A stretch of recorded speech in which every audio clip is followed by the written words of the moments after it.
Oi, vocês, tudo bem? Sejam muito bem-vindos ao nosso canal Atos Criminais. Meu nome é Cíntia e logo no começo do vídeo eu peço que vocês deixem um like, deixem um comentário. Isso é muito importante, principalmente nas primeiras horas em que esse vídeo é postado aqui na plataforma, pois isso vai dar uma indicação para o YouTube entregar esse conteúdo para outras pessoas. Então também não importa se você está vendo esse vídeo em 2025, 2026, deixa um like, isso ajuda bastante, principalmente para quem está começando aqui na plataforma. E é sempre muito bom poder contar com a ajuda de vocês. Dito tudo isso, bora lá para o caso de hoje.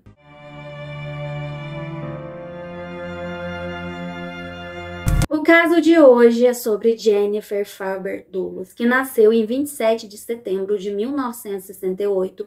Ela foi a segunda filha do casal Hillard e Gloria, e ela teve uma infância muito boa, porque eles moravam na Quinta Avenida, em Nova York. Se vocês não sabem, é um dos locais mais caros, o metro quadrado ali é um dos mais caros do mundo.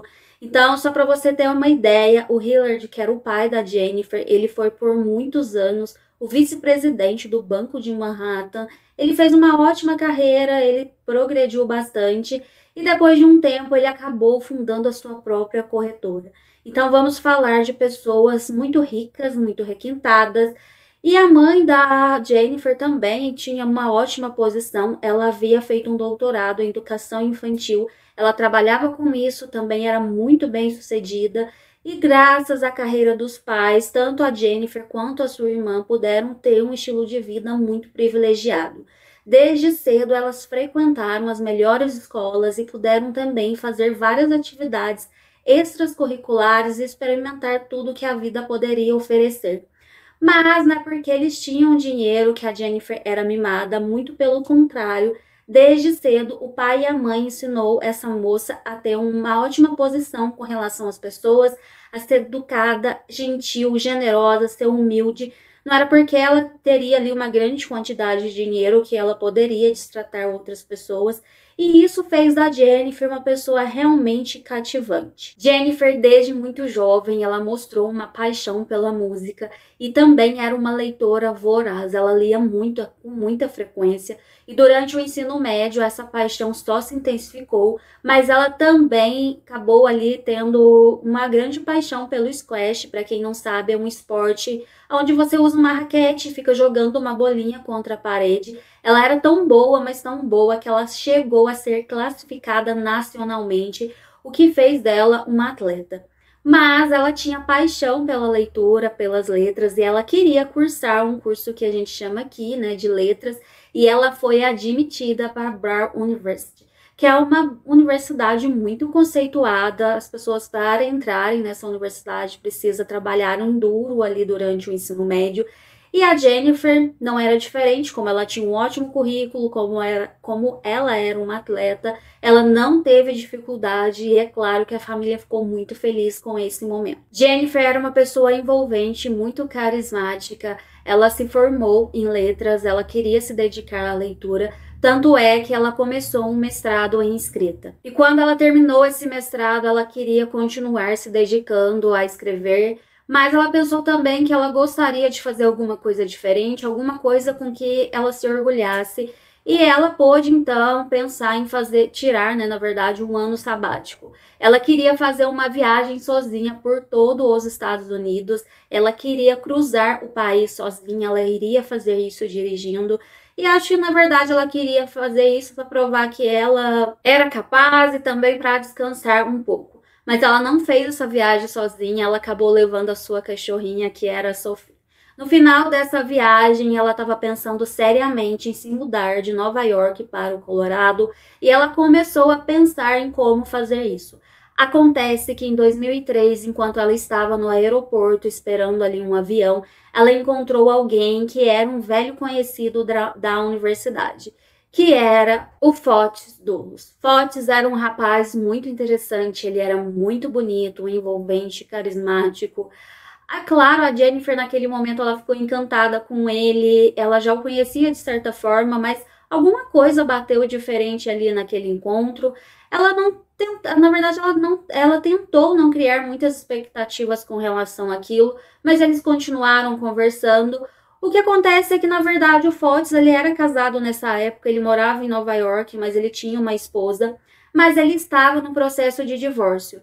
Em janeiro de 2004, ele chegou a mandar uma mensagem para Jennifer falando sobre a situação dele, mas ele queria continuar mantendo contato com ela. Na verdade, ele estava dizendo, olha, eu estou aqui num processo de divórcio, mas assim que as coisas se arranjarem, assim que isso finalizar, eu quero estar com você.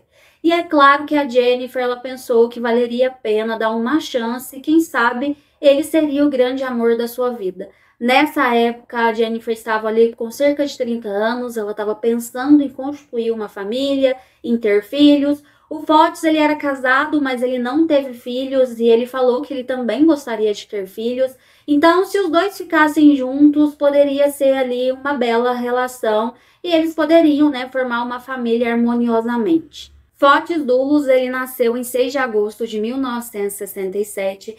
Ele nasceu, na verdade, na Turquia, mas foi criado na Grécia. Como eu disse para vocês, ele era muito carismático, possuía um excelente senso de humor. E, é claro, as pessoas se encantavam pelo carisma dele. Ele se divorciou em junho de 2004 e um mês depois que o divórcio foi oficializado, ele e Jennifer subiram no altar. Acho importante ressaltar que Jennifer e Fotis Dulos, eles não tiveram nenhum relacionamento enquanto ele ainda estava casado.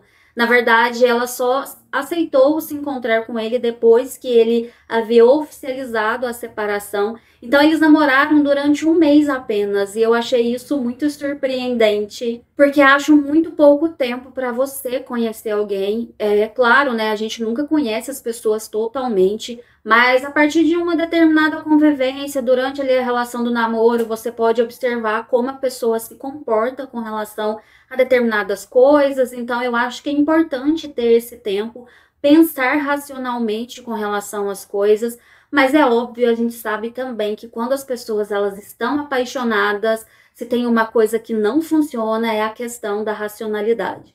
Então, assim que ela encontrou com ele, ela pensou que já o conhecia o suficiente, porque ela, né, o conheceu lá atrás, durante a universidade.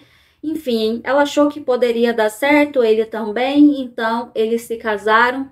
E depois disso, o Fotis também teve a ajuda dos pais de Jennifer para fundar uma empresa que era uma empresa imobiliária. Na verdade, era uma empresa voltada para o fato dele comprar alguns imóveis que estavam ali abandonados, meio já ruim, né? E ele pegava essas casas, ele reformava e ele vendia essas casas. Então, assim, esse empreendimento do Fotis acabou se tornando um grande empreendimento, ele conseguiu fazer muito dinheiro com isso. É inegável que esse homem é muito inteligente, ele teve uma ótima sacada.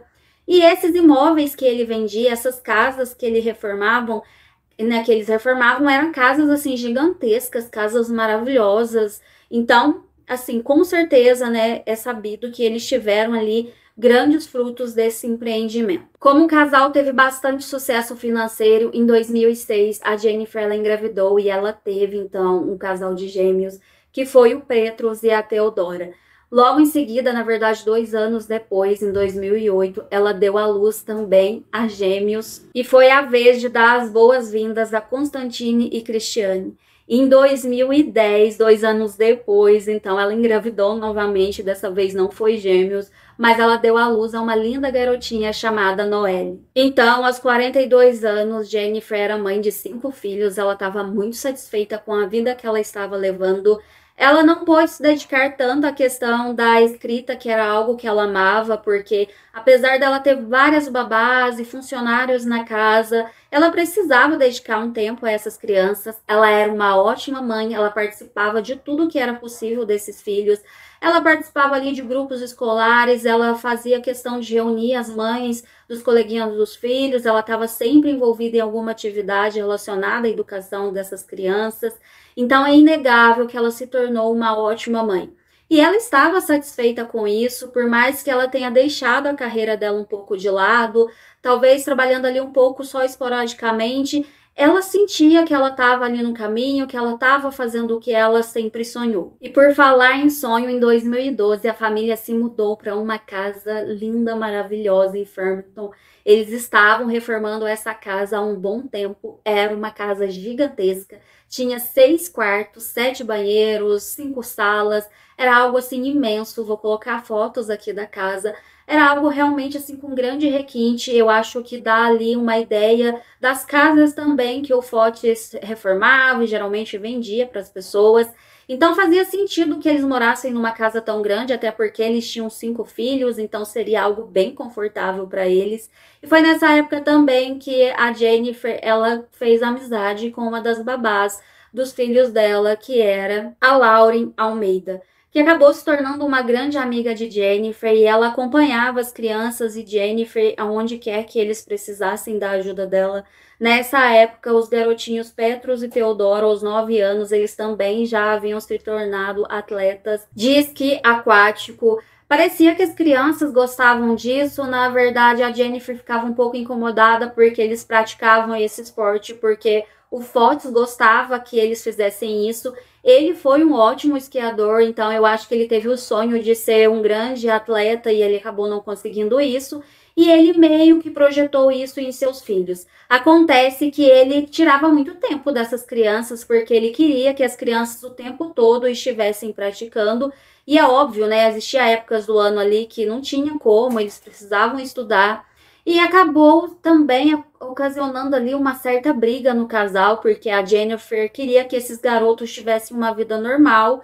O pai chegou a contratar um treinador da Grécia, ele pagou a viagem desse treinador, inclusive o local onde ele iria morar ali nos Estados Unidos, né, para treinar esses garotos. A Jennifer achava aquilo um exagero, ela achava que não tinha necessidade. Na verdade, ela pensava que o esqui aquático para os meninos deveria ser apenas uma atividade extracurricular, sem ser aquela coisa com peso do tipo, você tem que fazer, você tem que ser o melhor, que era o que o Fotis queria. Além disso, uma coisa interessante é que o Fotis, ele começou a se tornar um pouco distante da família. Ele viajava muito a negócios, a gente entende isso porque ele era um grande empresário, mas às vezes ele costumava ficar vários dias longe de casa.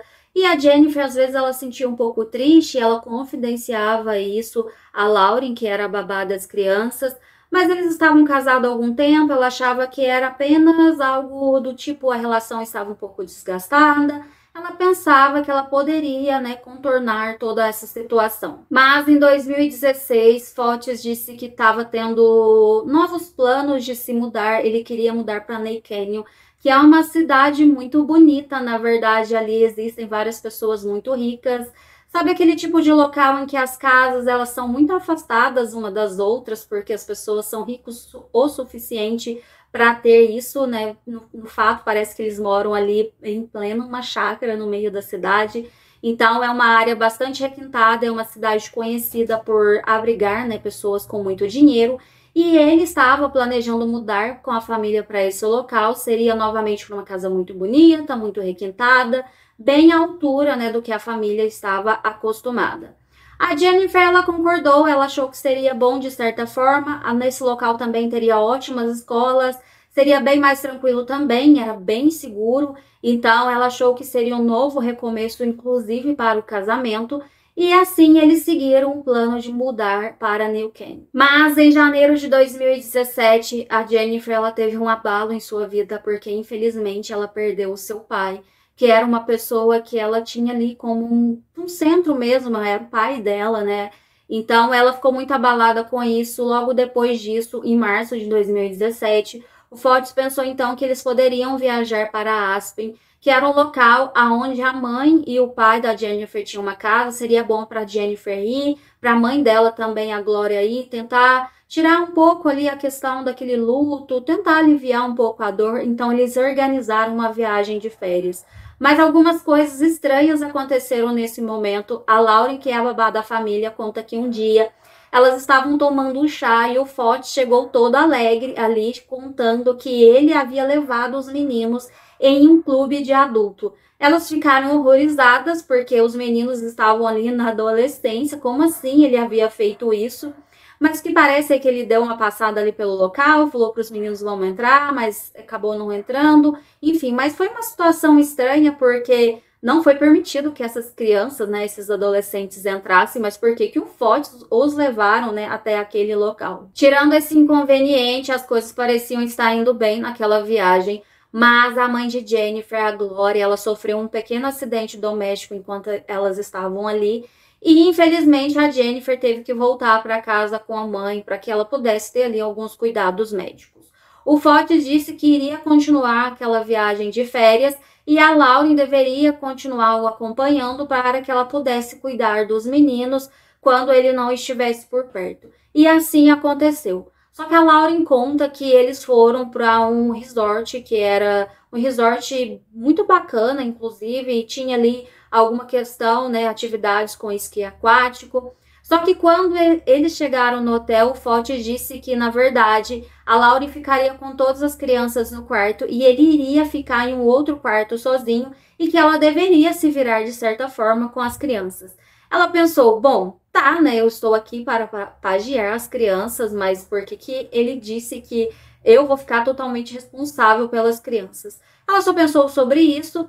Mas algo acendeu um alerta na babá, que é a Lauren, que no outro dia eles foram fazer ali atividade de esqui aquático e foi quando então ela conheceu Michelle Trocons. Michelle pareceu bastante íntima das crianças do filho de Fotis, que era o Theodore e o Petrus. Assim que esses meninos viram a Michelle, eles correram para ela, então eles já a conheciam. Ela pareceu bastante íntima do Fotis e ela também estava acompanhada da sua filha Nicole. Ela achou meio estranho aquilo, mas ela foi apresentada para a babá, né? A Michelle foi apresentada para a babá Lauren como uma amiga da família. Apesar dela nunca ter visto a Michelle, ela disse tudo bem, mas ela ficou pensando se de repente as desconfianças que a Jennifer tinha de que de repente o Fotis tivesse uma amante, talvez não fosse só uma desconfiança. Bom, mas quem era Michelle? Michelle, ela nasceu na Venezuela, mas ela teve uma vida bastante agitada ali entre a Venezuela e os Estados Unidos. Ela veio de uma família muito rica, o pai dela era um grande empresário, ele era dono de uma emissora de TV, tanto ela que ela também fez alguns programas de TV, mas na época ela estava se especializando em terapia para crianças usando cavalos, ela era formada em psicologia e compartilhava com Fotis aquela questão da paixão pelo esqui aquático, que foi como eles se conheceram em 2016 em uma das viagens que o Fotis fazia. E o Fotis também, às vezes, ele viajava com o Petrus e o Teodoro para algumas competições nacionais. Então, por isso, a Michelle, ela conhecia aqueles garotos que eram os filhos do Fotis e por isso que eles tinham ali uma determinada intimidade. Michelle era uma mulher muito talentosa, trabalhadora, inteligente, pelo menos é o que parecia ali. E não parecia que esse romance seria alguma coisa rápida, algo que de repente homens casados fazem para se divertir fora de casa. E a Lauren, a babá das crianças, quando ela chegou em casa, ela contou para a Jennifer sobre o que ela havia visto, o que ela havia presenciado. A Jennifer não pensou duas vezes, ela teve certeza que o seu marido Fotis a estava traindo. Ela confrontou ele, mas ele disse que não era nada. Inicialmente ele tentou tirá-la de ideia dessa coisa da traição, até que ele confessou, ele disse, sim, eu estou tendo um caso, estou gostando dela, e a gente está tendo aqui um relacionamento e eu não gostaria que você atrapalhasse. Imagina a Jennifer, esposa, ouvindo isso. Ela ficou um pouco depressiva nessa época, ela não sabia como agir. Depois disso, o Fotis não fez questão nenhuma de esconder o caso dele com Michelle, tanto é que as viagens dele se tornaram mais frequentes e chegou a um ponto dele chegar para Jennifer e perguntar se de repente ele poderia trazer a Michelle para morar com eles ali em Farmington. É óbvio que a Jennifer ficou desolada com isso, ela não poderia acreditar que aquilo estava acontecendo. É claro que ela fez um escândalo e disse que não. Jennifer era uma pessoa inteligente para saber que isso não iria dar certo. O Fotis também ele começou a se tornar uma pessoa um pouco violenta nessa época. Ele começou a brigar muito com a Jennifer. Eles tinham discussões acaloradas e ela pensou que ela deveria se divorciar. Mas a primeira tentativa que ela tentou dizer algo sobre isso, ela foi ameaçada por esse homem, ela ficou com muito medo e ela pensou que ela deveria sair de casa, mas aos poucos, para que assim, né, não tivesse ali um grande confronto com ele e ela pudesse seguir sua vida em paz com os seus filhos. Então ela começou a planejar uma mudança. Lembra que eu falei para vocês que eles queriam mudar para New Canyon e eles estavam programando ali, morar ali em alguma casa, alguma coisa do tipo. Então ela sempre arrumava uma desculpa para ir até esse local falando que ia ver alguma coisa da casa, mas na verdade ela estava procurando uma outra casa para que ela pudesse se mudar com os filhos dela. E ela acabou rearranjando as coisas, fazendo ali coisas para que ela pudesse sair de casa. Ela foi levando algumas coisas aos pouquinhos. A mãe dela estava sabendo dessa situação. A Glória, ela não gostava, nunca gostou do Fotis. O que parece é que ela nunca quis aquele casamento, mas ela apoiou a filha em tudo que a filha quis. E agora que a filha precisava de ajuda, ela estava disposta a ajudar. Então, no dia 19 de junho de 2017, Jennifer já tinha feito tudo o que ela precisava, já havia matriculado as crianças em uma nova escola. Ela pegou ali seus últimos pertences e seus filhos e ela foi para New Canyon. Quando o Fotis voltou de uma viagem e viu que a sua família não estava e que a Jennifer havia, ido embora com as crianças, ele ficou revoltado. Ele chegou a ir até a polícia dizendo que a esposa dele e a babá haviam sequestrado as crianças e que ele queria, que os policiais fizessem alguma coisa. Mas, ao mesmo tempo, os advogados da Jennifer estavam trabalhando e eles, notificaram os policiais que, na verdade, não foi um sequestro, que a cliente deles estava sofrendo uma questão de abuso doméstico. Enfim, eles relataram ali o que a Jennifer contou para ele, para o advogado contou para os policiais, e agora, se daria início, então, a uma questão do divórcio. Vocês devem imaginar que esse divórcio foi muito custoso, porque eles brigaram, assim, não foi entre tapas, porque eles estavam brigando judicialmente, mas foi uma briga muito feia. Ambos queriam a guarda das crianças, então eles ficavam disputando essa guarda na justiça. Além disso, a Jennifer ela conseguiu ali um mandado de proteção contra o Fotis. Várias vezes ele acabava burlando isso para tentar se aproximar dela ou das crianças. Ele parecia ser muito violento com as palavras, ele até chegou a ligar para Lauren, que era a babá das crianças, ameaçando, só que no caso ela também não poderia fazer nada, ela não tinha nada a ver com aquela história. Essas crianças ficaram no meio de uma briga muito feia. Em algum momento o Fotis também foi proibido de se aproximar dos filhos, mas ele acabou recorrendo. Ele pôde fazer algumas visitas em que era levado ali um conselheiro junto para que pudesse, verificar se estava ocorrendo tudo bem.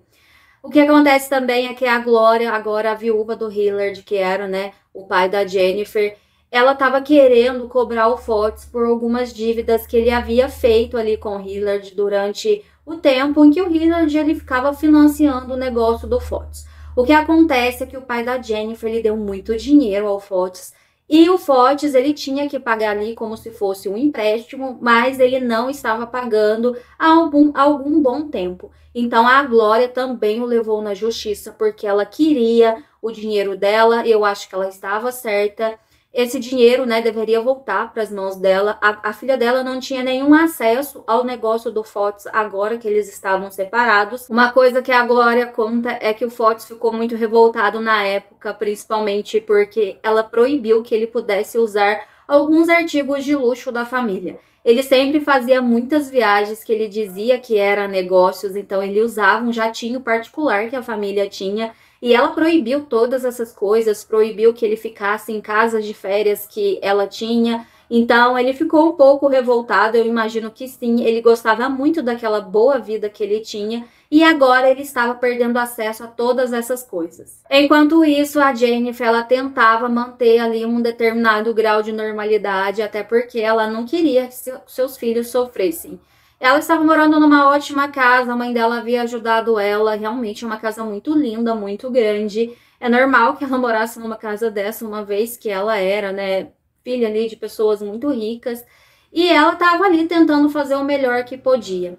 O Fotis, ele poderia visitar as crianças, na verdade ele ia com o conselheiro, pegava as crianças, fazia um passeio e depois devolvia as crianças ali na casa da família. Acontece que no dia 21 de maio de 2019, Fotis deveria pegar as crianças na casa e levar até um local para fazer um piquenique. Esse era o combinado. Ele, né, estaria acompanhado ali do conselheiro. Só que quando ele chegou no local do piquenique, estava fechado, então ele retornou para a casa de Jennifer. E ele disse que o local estava fechado e pediu a autorização para que ele fizesse um piquenique ali, né, na casa ali nos jardins. A Jennifer disse que, tudo bem, pode fazer, mas você não tem permissão para entrar em casa. Então ele foi fazer o piquenique ali com os filhos e a Jennifer e a Lauren, elas saíram fechando todas as portas, trancando todas as janelas. A Jennifer parecia ter muito medo do Fotis, ela não queria ter nenhum tipo de aproximação com ele. E ela só permitiu que o piquenique fosse feito ali, porque ela sabia o quanto as crianças gostavam do pai, queria a companhia do pai, e seria, né, uma forma deles estarem ali juntos com esse homem. No dia 24 de maio de 2019, seria mais uma sexta-feira comum para aquela família. E o combinado entre a Jennifer e a Lauren era que a Jennifer ela tinha uma consulta às 11 horas, então ela combinou com a Lauren que a Lauren deveria pegar as crianças, trazer para casa e logo em seguida, né, ela e as crianças iriam até o médico, ir até o centro, fazer algumas coisas. A Lauren então fez o que havia sido combinado. Ela voltou para casa ali em torno das 11 horas, junto com as crianças, para entregar as crianças para a Jennifer.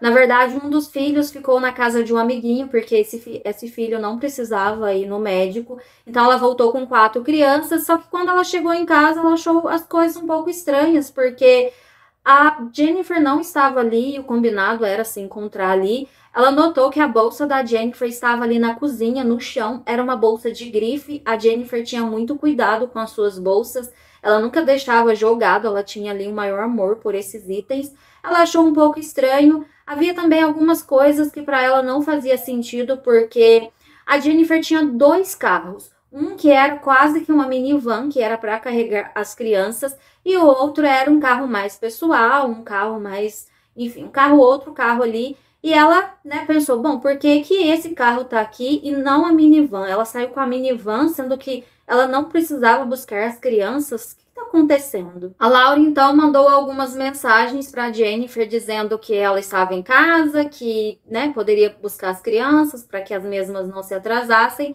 Mas a Jennifer não respondeu nenhuma das mensagens. E ela sempre respondia, principalmente a Lauren, que era a babá, que sempre estava ali com os filhos. Ela era muito cuidadosa com relação a isso.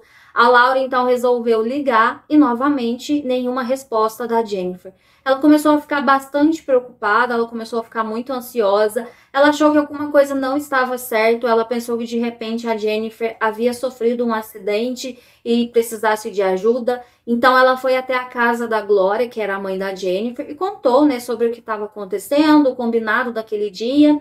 A Glória pensou, não deve ser nada, ela deve estar resolvendo alguma coisa e logo ela vai aparecer. A Glória também resolveu ligar para o celular da filha, mas ela não obteve nenhuma resposta. As duas, então, começaram a ligar para os hospitais da cidade para saber se uma mulher havia sofrido um acidente e estava em algum daqueles locais. Mas elas não tiveram nenhum retorno positivo no sentido de encontrar a Jennifer e elas decidiram então ligar para a polícia e elas contaram aos policiais que não fazia sentido aquele desaparecimento da Jennifer, porque ela era muito irresponsável, ela tinha compromissos e era como se ela tivesse sumido, desaparecido. E os policiais agora estavam sabendo que possivelmente ela havia sumido ali num carro da família, um carro bem específico, e eles precisavam checar. Enquanto isso, alguns policiais foram enviados para a casa de Jennifer, eles queriam fazer uma varredura para ver se eles encontravam alguma coisa, algum indício de que de repente essa mulher ela quis fugir por vontade própria, ou seja, qualquer coisa que pudesse dar a eles alguma coisa com relação a este caso. Os policiais, quando chegaram na casa de Jennifer, eles vasculharam toda a casa até que eles chegaram na garagem. Eles acenderam as luzes, eles quiseram dar uma averiguada no carro que estava ali. Eles notaram algumas coisas estranhas, parecia ter alguns respingos de sangue ali no carro, principalmente na frente.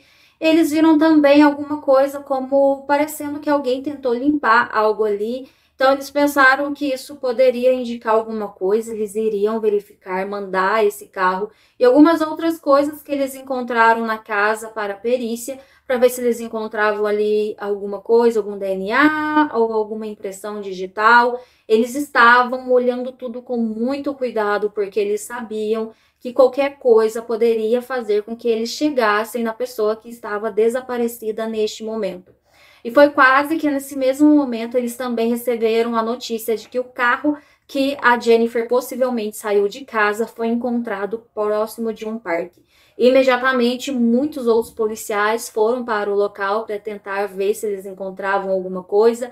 Novamente, né, a equipe pericial chegou para vasculhar tudo. Muitos policiais começaram a andar por aquele parque, inclusive em uma lagoa que tinha ali perto, para ver se eles encontravam algo. Eles começaram a falar com pessoas que estiveram no parque naquele dia para ver se alguém dava alguma informação, se havia algum avistamento da Jennifer no local, mas ninguém havia visto nada, não tinha sinal de nada. Era como se a Jennifer tivesse desaparecido no ar. Enquanto isso, na noite do desaparecimento da Jennifer, na sexta-feira, o Fox ligou para a Lauren dizendo que ele tinha, né, uma visita marcada com as crianças no dia seguinte, que era uma visita, estava agendado, e ele estava ligando para saber se estava tudo bem.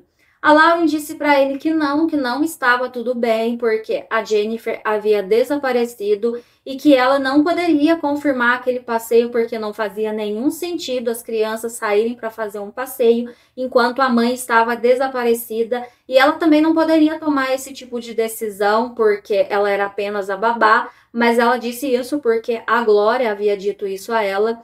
O Fox não pareceu ter nenhum tipo de preocupação com relação a isso. Na verdade, ele ficou mandando ali algumas mensagens para saber se tinha alguma novidade, se tinha algo acontecendo, mas a Lauren não sentiu que ele estava preocupado, só sentiu que ele estava mesmo um pouco curioso.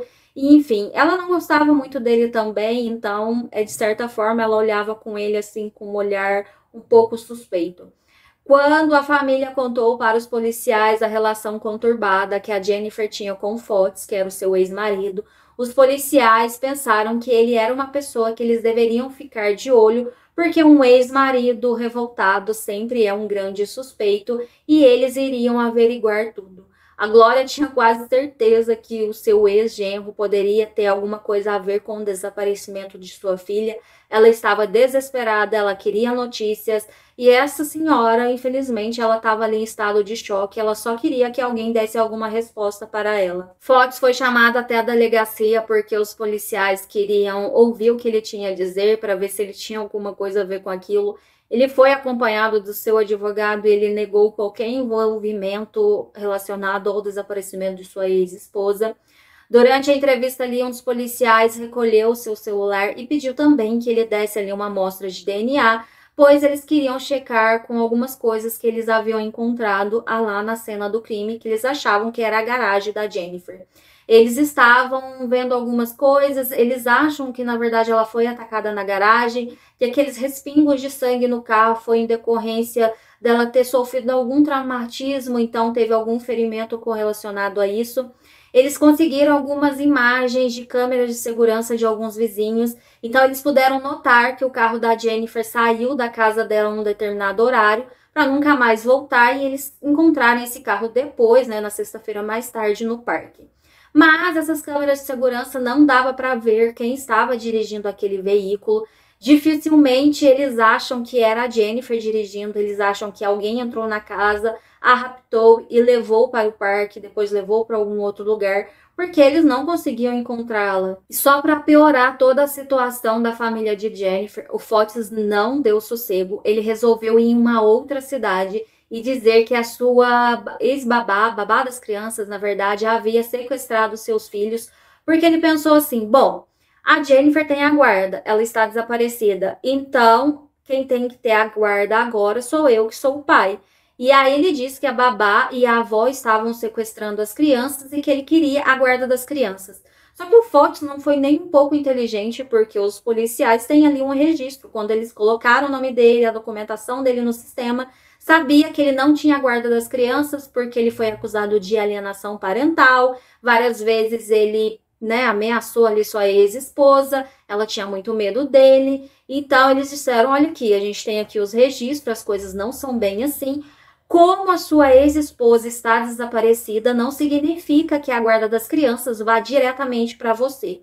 E foi aí que algum juiz entrou no caso e disse: olha, agora a guarda das crianças não vai para o pai, até porque ele vai ser uma pessoa investigada no caso de desaparecimento, a guarda vai ficar com a Glória, que é a avó materna. Nem preciso dizer que Fotis ficou ainda mais revoltado. Ele estava achando aquilo tudo muito injusto, ele se sentia injustiçado, ele falou isso com várias pessoas. Ele contava: ah, isso não é justo, eu estou sendo condenado por algo que eu não tenho nada a ver com isso. Esse caso se tornou midiático, até porque estamos falando de uma família muito rica. As pessoas pensavam sobre o fato de repente poder ser um sequestro também, mas isso não parecia ser o caso, uma vez que dias se passaram e não houve nenhuma ligação de resgate. Vários voluntários foram até aquele parque onde o carro da Jennifer foi encontrado. Eles queriam ver se eles encontravam algo, mas novamente, assim como os policiais nos primeiros dias, nenhum voluntário conseguiu encontrar nada. Esse caso se tornou grandioso, o FBI acabou entrando nessa história, houve um mandado de busca para a casa de Fotis, eles queriam fazer uma verificação no celular dele também. Eles viram que, pelos registros telefônicos, ele não havia saído de casa na manhã do dia 24, principalmente no período em que eles achavam que a Jennifer ela foi atacada na garagem.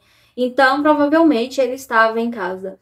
Mas eles obtiveram registros de movimentação do Fotis às 7 horas da noite daquela sexta-feira, em uma área um pouco afastada, numa avenida. Na verdade, eles viram pelos registros telefônicos que ele andou ali uma determinada distância, parecia parar. Eles foram até a área, eles conseguiram algumas câmeras de segurança e eles viram a caminhonete do Fotis, né, que pela placa ali estava registrada no nome dele, e eles viram, né, através dessas câmeras de segurança, vários locais em que ele parou e ele desceu do carro, ele mexeu na parte atrás ali do carro, pegou alguns sacos de lixo e jogou ali em algumas áreas. E eles ficaram pensando: bom, por que que às 7 horas da noite ele foi para essa área afastada com esses sacos de lixo e ficou jogando em lixeiras diferentes? Eles pensaram que isso era muito suspeito. Imediatamente eles foram até o local, eles pensaram que eles poderiam ter algum tipo de sorte, porque houve um feriado ali, que não houve coleta de lixo, então eles pensaram que poderiam coletar alguma dessas coisas. Uma coisa interessante dessas filmagens é que dá para ver que em algum momento, quando o Fotis estacionou em algum daqueles locais, uma mulher saiu ali do banco do passageiro e pareceu pegar alguma coisa no chão. Então eles pensaram se de repente essa mulher era a Michelle, a namorada do Fotis. Os policiais tiveram algum sucesso com relação a algumas daquelas lixeiras, porque muitas delas já haviam sido recolhidas, mas teve uma que ficava numa área mais afastada ali, eles conseguiram recolher algumas coisas, e dentre essas coisas tinha ali alguns esfregões, materiais de limpeza, pano, tinha ali alguns vestígios que pareciam ser sangue. Tinha também algumas fitas que possivelmente, né, o Fotis poderia ter enrolado em alguma coisa, amarrado alguma coisa.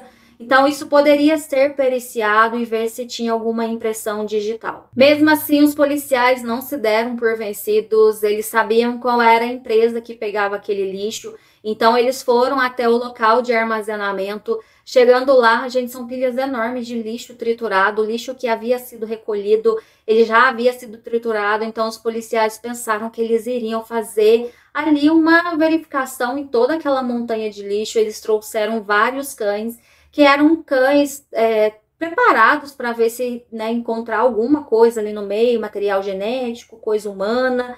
Então eles andaram ali por vários locais, esses cães trabalharam bastante, mas eles não conseguiram encontrar nada humano. Eles esperavam encontrar, de repente, quem sabe, a Jennifer ali. Mas, infelizmente, eles não encontraram. Depois de dias de trabalho, eles se deram por convencidos, viram que não tinha muito o que fazer ali naquele local e eles continuariam a investigação. 8 dias depois que a Jennifer havia desaparecido, diante daquelas coisas que foram encontradas no lixo, eram suficientes para, de repente, dar alguma coisa ali com relação ao Fotis e a Michelle. Eles foram, então, presos em um hotel. Foi estipulada uma fiança de $500 mil para ambos. A Michelle, ela não teve nenhum problema em pagar isso, até porque ela também era uma pessoa bastante endinheirada. O Fotis, ele também não teria problemas em pagar, até porque ele era empresário, ele tinha dinheiro também. Mas na primeira audiência ali foi colocado um balde de água fria na defesa do Fotis, porque inicialmente o advogado dele disse que a Jennifer, a ex-esposa do Fotis, ela era uma pessoa instável, de repente ela estava doente, ela quis fugir para algum lugar, perder a vida ali em paz, mas isso não faz o menor sentido, ela amava os filhos, por que ela iria querer passar os últimos dias de vida longe de casa? Não fazia muito sentido essa história que o advogado e o Fotis estavam falando ali. Além disso, alguns dias haviam se passado e aquele DNA de material que foi encontrado na lixeira foi processado. E o que eles tinham era que havia DNA do Fotis misturado naquele material genético que era o sangue, que era o de Jennifer. Então, possivelmente foi ele quem atacou aquela mulher, depois limpou a garagem e depois, na noite de sexta-feira, foi jogar aqueles itens na lixeira. Mas Fotis estava se declarando inocente, dizendo que possivelmente havia DNA dele na cozinha ou na garagem ali de alguma forma, porque ele esteve na casa visitando as crianças. Sim, ele esteve na casa no dia 21, antes do dia 24, na sexta-feira, mas ele não entrou dentro de casa. Então, porque havia DNA dele. O advogado dele disse assim, olha, de repente, né, um fio de cabelo foi levado pelas crianças, porque ele abraçou as crianças, esteve com elas. Só que o juiz disse, olha, não tem como ter tido um fio de cabelo dele lá, até porque no dia da visita, todos sabem que ele havia raspado a cabeça, então não tinha fio de cabelo, então o DNA dele não foi carregado por um fio de cabelo. O DNA dele estava lá, porque ele entrou na casa para atacar a Jennifer e ele tocou ali em vários locais. Entretanto, vocês sabem, os advogados estavam fazendo o trabalho deles. O Fotis, ele arrumou um advogado muito bom, um advogado muito famoso, bastante caro, bastante, enfim. E esse advogado acabou falando ali sobre algumas questões, que é o fato da Jennifer não ter sido encontrada. Ninguém encontrou o corpo dela. Quem poderia dizer que ela realmente estava sem vida? Ela só estava desaparecida. Então o Fotis, ele não poderia ficar preso por tirar a vida da Jennifer, porque não tinha um corpo. Como que eles sabiam se ela estava com vida ou não? Então ele acabou sendo liberado, mas ele foi liberado usando uma tornozeleira que, né, ele foi também proibido de sair do estado, de sair ali dos Estados Unidos, fazer as viagens que ele gostava, ele iria ficar de castigo, até que os policiais pudessem provar que ele realmente atentou ali contra a vida da sua ex-esposa. Bom, temos a Michelle, ela saiu ali livre de certa forma, ela poderia ser uma pessoa que poderia testemunhar. Os policiais foram atrás dela, até porque eles fizeram uma varredura na casa onde eles estavam morando. Só para vocês saberem, o Fotis e a Michelle, eles estavam morando na casa de Farmington, que era a casa onde ele e a Jennifer moraram ali inicialmente com as crianças. Quando a Jennifer foi embora, ele trouxe a Michelle para morar com ele. E os policiais encontraram nessa casa um papel na lixeira que tinha ali como uma dinâmica do que foi feito na sexta-feira do dia 24. Fotis não falou sobre isso, mas a Michelle, ela falou sim, e ela contou que aquele esquema que foi registrado naquela folha era algo que eles haviam feito porque o advogado falou para o Fotis que ele deveria lembrar de detalhes do que ele fez na sexta-feira, porque ele precisava ter um álibi sólido. A primeira vez que a Michelle falou sobre isso, ela falou exatamente a dinâmica daquele dia, exatamente o que estava registrado naquele papel. E agora os policiais queriam saber dela qual era a verdade. A verdade é que realmente ela não esteve com o Fotis a manhã inteira de sexta-feira. Ela não esteve com ele como ela havia dito nos primeiros testemunhos, então ele poderia ter sim saído de Farmington, indo para New Canyon, ter feito alguma coisa com a Jennifer e ter voltado por volta do meio-dia, que foi a hora que ela disse que eles combinaram de almoçar. E eles foram vistos, né, em câmeras de segurança naquela sexta-feira, então ela contou que depois de algumas coisas ali que eles comeram e tal, eles foram até para o local. O Fotis disse que ele precisava jogar algumas coisas fora, mas que não poderia ser numa mesma lixeira.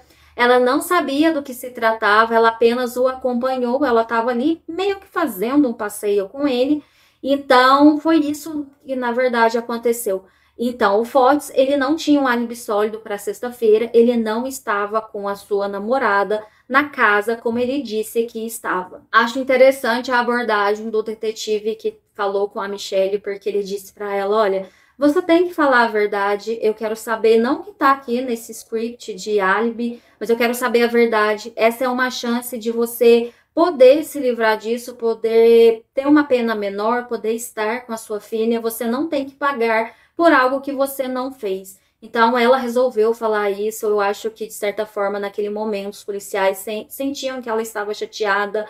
Ela sentia que aquilo era demais, ela não queria que aquilo tivesse acontecido. Até então, ela achava que ela estava vivendo um conto de fadas com aquele homem. Ela esperava ter uma vida perfeita com ele, não sei por que ela achava isso, até porque ela iniciou o relacionamento sendo uma amante, mas acho que ela não tinha dimensão do que estava acontecendo. E ela falou a verdade. Ela foi a julgamento em 31 de maio de 2024. Sim, esse ano ela foi a julgamento. Ela estava o tempo todo ainda livre, ela estava respondendo, né? Tipo, não respondendo, mas ela sabia que ela iria enfrentar esse julgamento, mas ela estava livre porque ela pagou a fiança. Ela foi agora condenada a 14 anos e meio de prisão. Acho que ela não esperava pegar uma pena tão grande, mas ela foi cúmplice desse homem em um determinado momento e ela tentou ajudar ali com o que ela pôde. Com relação ao Fotis Dulos, ele também ficou em liberdade ali durante um período. Ele também teria que enfrentar um julgamento. O que se sabe é que no tempo que ele esteve livre, ele tentou viver a sua vida ali da melhor forma possível. Ele teve outros relacionamentos, na verdade ele teve um outro relacionamento, e ele iria a julgamento em 2020. Mas eu acho que ele não aguentou a pressão, apesar de o tempo todo ele alegar ser inocente, dele não saber o que aconteceu com a sua ex-esposa. Eu acho que no fundo tinha uma culpa dentro dele e ele acabou atentando contra a sua própria vida e ele partiu dessa para pior. Assim espero. Bom, é muito triste esse caso porque até hoje ninguém sabe aonde a Jennifer está. Existem muitas teorias relacionadas a esse caso. Muitas pessoas acreditam que nesses sacos de lixo, possivelmente, a Jennifer estava, ela foi triturada com aquele lixo, e como os pedacinhos de lixo são picotados em pedaços muito pequenos, possivelmente por isso os cães não conseguiram rastrear nada. Por outro lado, outras pessoas acreditam que ele deva ter enterrado o corpo da Jennifer em algum local e ninguém, né, conseguiu encontrar até hoje. Só ele poderia dizer o que realmente aconteceu. Infelizmente, ele levou isso para o túmulo, porque não teve um desfecho para a Glória, que era a mãe da Jennifer, uma pessoa que queria tanto respostas. Essa senhora lutou e luta até hoje. Ela fala muito sobre a questão do abuso doméstico, enfim, ela falou várias coisas que acontecia com a filha dela, por isso que de um determinado tempo ela já não gostava tanto do Fotis, como eu disse para vocês, ela já não gostava antes, mas ela ficou menos simpatizante com ele depois de determinadas coisas. Ela jamais imaginou que as coisas teriam aquele desfecho, porque foi, né, demais. Infelizmente, ela nunca pôde dar um adeus à sua filha. Mas me contem vocês o que vocês acharam desse caso. É bem triste, é bem complicado tudo isso. Eu fico pensando realmente nas crianças, na situação em que elas ficaram depois de tudo isso. Bom, me digam aqui se vocês têm alguma teoria com relação a esse caso. Vou gostar muito de saber qual é a opinião de vocês sobre isso. Quero agradecer a companhia de muitos de vocês que sempre estão aqui apoiando o canal, apoiando o meu trabalho, acreditando no que eu estou fazendo. Eu desejo a todos vocês um ótimo final de semana. Eu espero que vocês fiquem bem até semana que vem. Espero encontrar todos vocês. E um grande abraço, um grande beijo e até lá!